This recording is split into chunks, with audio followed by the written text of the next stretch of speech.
you see what happened. But Saudi Arabia now is pushing to have big event, great event, not only inside the kingdom, also outside the kingdom. He's going to fight Gervonta Davis. Who do you got? Gervonta, I think, hits way harder than Floyd, but he's too small. Your brother's going to be able to get inside on him, put his weight on him. Commissioner, head of the Georgia Commission, he comes out, he says, quote, "I believe it's in the public's interest to know because they've been promoting something they should not have been promoting. It's the dumbest thing I ever heard. It's a money grabber, and I'm not shocked. I mean, his last fight when he fought Lamont, Jake Paul was at the fight. He told y'all he was going to fight somebody like Jake Paul, so I'm not shocked." In one decisive move, Turki AlalSheikh silenced every rumor swirling around Jake Paul and Gervonta Davis. The fight wasn't cancelled, it was locked in with a thunderous announcement that shook the boxing world. Miami will play host this November, and the confirmation set fans ablaze with excitement. Many are already calling it the year's biggest shock, a spectacle that pits raw hype against proven power. Commentators were quick to weigh in, pointing out that while boxing has no shortage of headlines, this announcement changes the landscape. The biggest twist? No pay-per-view gatekeeping. That decision alone marks a bold stroke of strategy, positioning this showdown as more accessible and more explosive than anyone anticipated. And make no mistake, Miami isn't just another stop on the fight calendar. Dade County transforms into the battleground, a stage where legends are either made or broken. Florida once gave fans the unforgettable clash of Logan Paul versus Floyd Mayweather, and now anticipation is at a fever pitch. The only question left, will the commission dare to stand in the way of an event this massive? You see a lot of things. About the boxing, the most important things now for all of us, no more pay-per-view. This is the... But the celebration didn't last long. Almost immediately, word broke that the Atlanta leg of the fight was officially cancelled. Georgia regulators stepped in and shut the door, pulling the permits and citing what they called a dangerous mismatch. The commission pointed to the dramatic weight difference as a serious safety risk, condemning the matchup as a blatant cash grab rather than a legitimate contest. Their decision left no room for negotiation. The fight would not happen in Atlanta. The reaction from within the boxing community came quickly. Shakur Stevenson wasted no time delivering his take. To him, none of this was surprising. He dismissed the noise, arguing that Gervonta "Tank" Davis outboxing Jake Paul isn't speculation, it's a certainty. His blunt assessment sliced through the promotional build-up, bringing fans back to reality. Stevenson reminded everyone that when the lights go on, it's not hype that matters, but skill. And in his view, Tank's experience, timing, and ring IQ could expose Jake Paul in ways that turn a bold business move into a painful night in the ring. I've never fought a professional boxer this experienced, and he's never fought someone my size. He's 30 years old. I'm 28 years old. We're in our prime. If I win, I just beat one of boxing's greatest and pulled off the impossible. If he wins, he gives you all what you want to see, sends me back to you. Dana White didn't dance around the issue, he went straight to the core of the controversy. He spotlighted the massive size gap between Jake Paul and Gervonta Davis, arguing that it could become the decisive factor. White made it clear, while Tank is a knockout machine with explosive speed, Jake brings a different kind of danger. His size, his bulk, and his ability to lean on and smother smaller opponents could tilt the fight in unexpected ways. This wasn't delivered as hype or promotion, it was blunt, unfiltered analysis. Dana suggested that the matchup, far from being just a publicity stunt, may actually be a tactical puzzle with real consequences. His remarks reframed the conversation, shifting it away from spectacle versus skill and toward a true clash of styles. Suddenly, what many dismissed as a circus act began to look more like a high-stakes power struggle, one where brute strength could test the limits of speed and experience. I could see Tank just outboxing him and making it real easy. Is there any way you could, any realistic or legitimate way in your mind you could see Jake Paul winning a fight against Tank? No. No way. Nope. Then came Johnny Nelson, ready to weigh in with his trademark bluntness. He didn't just add to the noise, he cut through it. Nelson acknowledged that Jake Paul has put in the work and shown he can fight, but he made it clear that the resume tells a different story. In his words, Jake's achievements so far are closer to what you'd expect at a strong domestic level, not the elite stage he's now stepping onto. Nelson drew the comparison vividly. Jake Paul may have impressed in the equivalent of the UK club circuit, but that's a world apart from testing yourself against global champions. He wasn't dismissive, though. He gave Jake credit for toughness, pointing out that going the distance with Tommy Fury proved he has grit and conditioning. Still, Nelson's tone carried the weight of a reality check. For fans swept up in the Miami spectacle, his verdict landed like ice water. Skill gaps matter, he warned, and the leap from domestic to world-class boxing isn't a small step, it's a mountain climb. His commentary reframed the Miami fight entirely, flipping the question from can Jake sell it? To the far tougher challenge, can Jake survive it? I'm with the great man, the great motivator, the great bringer of change in boxing. How great is the atmosphere tonight, Your Excellency? This is the British fans. They have a big space in my heart. Did you get Jake? Sorry, sir. They are the best. Did you get Jake Paul here tonight as well? Yeah, I see him. He's guest for Queensberry, and we are talking now about the future. Let's see. Are you really talking about a fight between him and Anthony Joshua? Why not? It is win-win deal. You seem to have made anything possible in boxing. Is the dream coming true? I sat with you a long time ago now. You are with me from 3 years now. You see what happened. But Saudi Arabia now is pushing to have big event, great event, not only inside the kingdom, also outside the kingdom. We have a lot of things here in England. You see Newcastle, you see a lot of things. About the boxing, the most important things now for all of us, no more pay-per-view. This is the important thing. Okay, it's very interesting. Finally, I was in Turkey, in Istanbul, Turkey, 2 weeks ago, and you spoke to Tyson Fury. Have you spoken to him anymore about getting him back on a 3-fight deal? There is big surprise in the 26th. You will see it. Keep surprising us, sir. Lovely to see you. Yeah. At least 6 to 8 big events in 26. Thank you very much. Jeff Mayweather didn't hold back. With his trademark bluntness, he poured gasoline on the growing debate, calling the entire setup flat out weird. He zeroed in on the elephant in the room, the staggering size difference. Jake Paul is expected to walk into the ring well over 200 pounds, while Gervonta "Tank" Davis barely clears 150. To Jeff, the math just doesn't add up. And his criticism went deeper than the numbers. It wasn't only about pounds on a scale, it was about fairness, optics, and the integrity of the sport itself. He argued that a fight framed this way risks blurring the line between competition and spectacle. Yet at the same time, Mayweather acknowledged the other side of the coin. From a promotional perspective, it makes perfect sense: big names, big stakes, and even bigger money. That duality captured the moral tension pulsing through the matchup. Is this boxing as a sport, or boxing as pure entertainment? Jeff's frustration mirrored what many purists are venting online, and his candor didn't dim the buzz, it intensified it. His words added another layer of controversy, the kind that doesn't kill an event but supercharges its appeal. But he's a good domestic fighter. He's a good domestic fighter. He's a domestic fighter, and so you can't take that away from like. I'm not sure about that. Domestically, you'd put him in there with the kids at British level. I'm putting anything. He went the distance with Tommy Fury. Yeah. So that's domestic. Then Tyson Fury stormed onto the scene, bringing his trademark bravado and a perspective that turned the entire debate upside down. For Fury, Tank versus Jake isn't just about who lands the heavier punches, it's about who moves the needle. He fired off a barrage of questions aimed squarely at boxing purists. Who's selling out arenas? Who's driving ticket sales? Who's breaking through on social media? Who's pulling millions of new eyes onto the sport? In Tyson's world, those metrics aren't side notes, they're part of the fight itself. To him, relevance, reach, and cultural impact weigh almost as heavily as a left hook to the chin. His argument reframed the Miami showdown, elevating it from a simple clash of styles to a full-blown marketing phenomenon.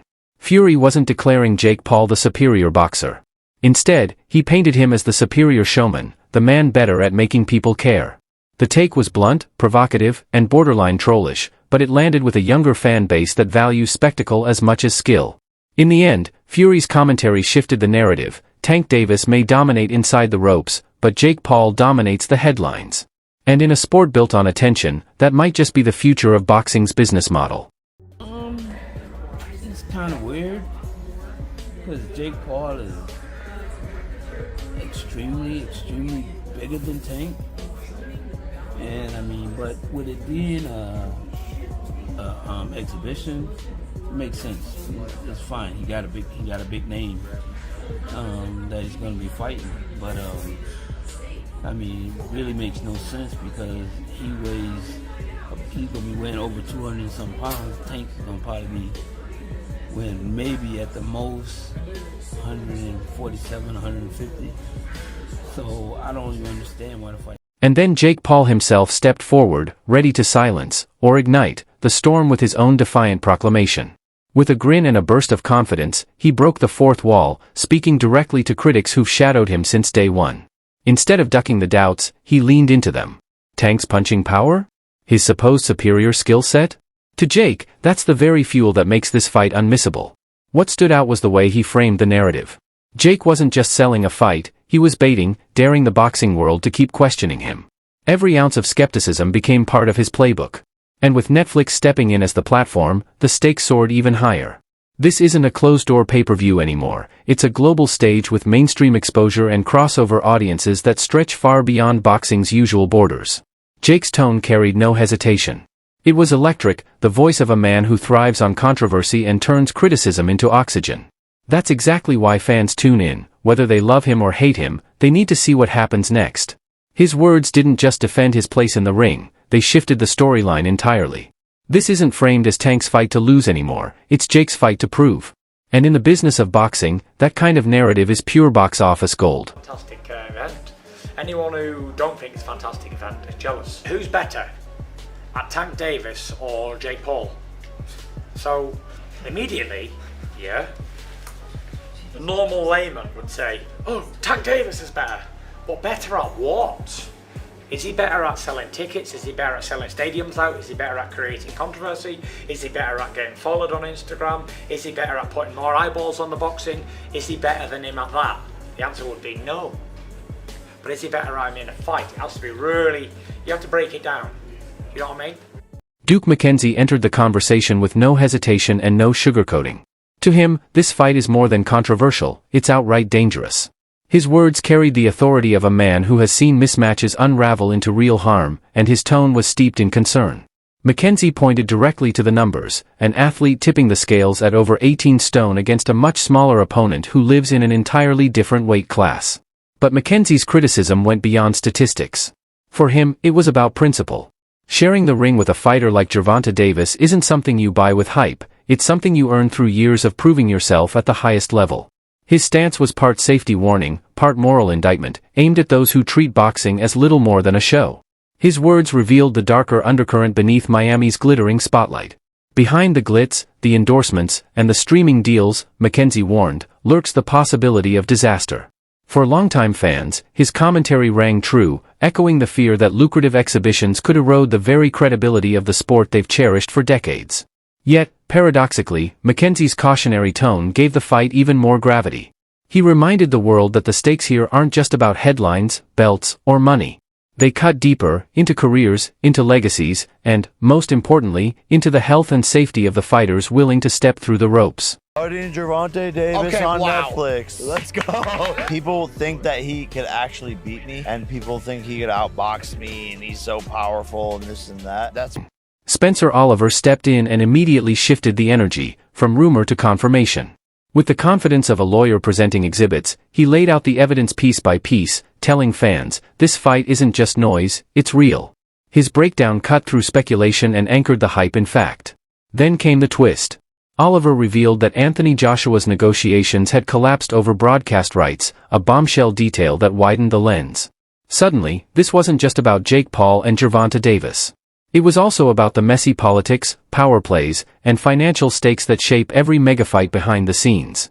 When a Joshua bout gets shelved, promoters don't fold, they pivot. And this pivot landed on Miami with seismic impact.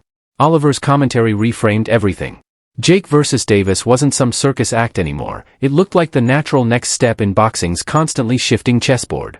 For fans who doubted whether November 14th in Miami was truly happening, his words delivered clarity. And in classic Oliver fashion, he didn't stop at reporting the facts. He teased, he energized, and he made it feel as though the world is about to witness a defining moment, one of those nights where boxing history gets written under the bright Florida lights. I think it's a very dangerous fight, because we've got a trained athlete who's 18 stone plus against a much smaller guy who really, he's not, you know, he hasn't earned the right, I don't believe, to fight. Spencer Oliver then shifted gears, moving from presenting evidence to laying down his personal verdict. This time, he made it clear where he stands. He favors Gervonta Davis. His tone was calm, measured, but it carried the authority of a man who has watched mismatches spiral out of control. To Oliver, the fight is nothing short of unusual, a pound-for-pound elite standing just 5 feet 5 inches squaring off against a cruiserweight-sized social media disruptor. He didn't dismiss Jake Paul's abilities outright. In fact, he acknowledged that Jake has proven he can fight. But Oliver argued that the matchup itself is tilted, a contest built on imbalance. He framed it less as a legitimate test and more as a strange hybrid, part boxing match, part spectacle. And yet, in drawing that line, he inadvertently gave the fight its most dramatic storyline. The timeless David versus Goliath angle, the clash of tanks' refined skill against Jake's sheer size. Purist boxing colliding head-on with crossover chaos. That tension, Oliver suggested, is what will glue fans to their screens. Even as he critiqued the setup, his words pulled people closer, making you want to watch, just to see if the smaller man can carve out greatness, or if the giant finally cracks under the spotlight. Ring Magazine have actually released it, so that's pretty strong evidence that this fight is going to happen. Yeah, so I think the negotiations with Anthony Joshua have broken down, and I think that was down to broadcasting rights. Who would get that with Anthony Joshua being on DAZN? Obviously, Jake Paul is on Netflix, and that's probably where the problem was. So I think that fight is sort of like dead and buried in the water, and we get Gervonta Davis. Lamont Roach Sr. stepped in and gave voice to a frustration simmering among hardcore boxing fans. The rematch everyone wanted simply isn't happening, and his tone carried both honesty and disappointment. His comments pulled back the curtain, exposing the realities fighters face, tight schedules, failed negotiations, and the hard truth that the sport must move forward even when the dream fight slips away. Roach spoke like a man caught between two worlds, loyalty to the fans who demand legacy-defining bouts, and responsibility to a fighter's career that can't sit idle. His perspective cast Jake Paul versus Gervonta Davis in a sharper, almost unavoidable light. This wasn't just some odd matchup thrown together for headlines, it was the result of gaps left behind when other blockbuster fights collapsed. A way to keep boxing hot, relevant, and in the spotlight. His measured words carried a mix of regret and resolve. He acknowledged the letdown, but also underscored the determination behind the scenes, the grind that never stops, even when the perfect fight falls through.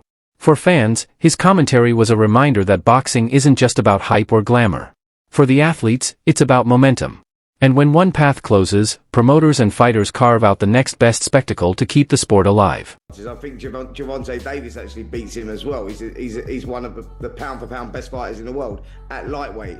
But it's a bit of a weird one, isn't it? It's like you got a guy of 5'5" boxing a guy of 6 foot plus.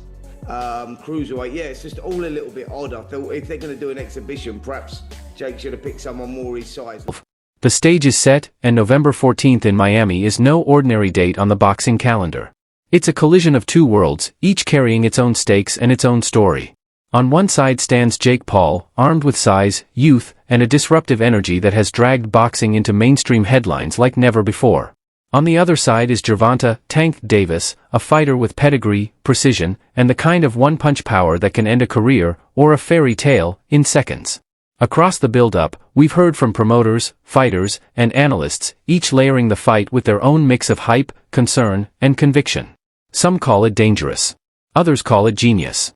But all roads now converge on Miami, where the question will finally be answered: is Jake Paul more than a spectacle, or will Tank Davis once again prove why he's considered one of boxing's pound-for-pound destroyers?